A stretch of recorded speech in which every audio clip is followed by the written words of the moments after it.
বঙ্গবন্ধু ভাস্কর্য ভাঙচুরের প্রতিবাদে মানববন্ধন করছে ব্যবসায়ীদের শীর্ষ সংগঠন বিসিসিআই। সকালে মতিঝিলে আয়োজিত মানববন্ধনে বিভিন্ন চেম্বার ও অ্যাসোসিয়েশনের নেতারা অংশ নেন।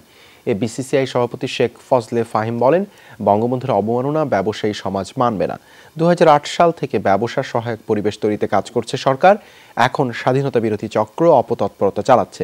তিনি বলেন, বেসরকারি উদ্যোক্তারা এই ঘটনার তীব্র প্রতিবাদ জানাচ্ছে। বিসিসিআই সভাপতি আরও বলেন, উন্নয়নের অগ্রযাত্রায় যারা বিরোধিতা করবে তাদের বিরুদ্ধে ব্যবসায়ীদের অবস্থান থাকবে।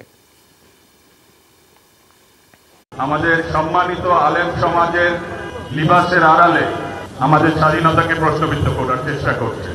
আমরা বেসরকারি খাত থেকে তীব্র নিন্দা জানাই এবং প্রতিবাদ জানাই, এবং আজকের যে 64 জেলা এবং শাপলা চত্বরে আমরা আয়োজিত হয়েছি, এটা শুধুমাত্র একটি প্রতীকী দৃষ্টান্ত।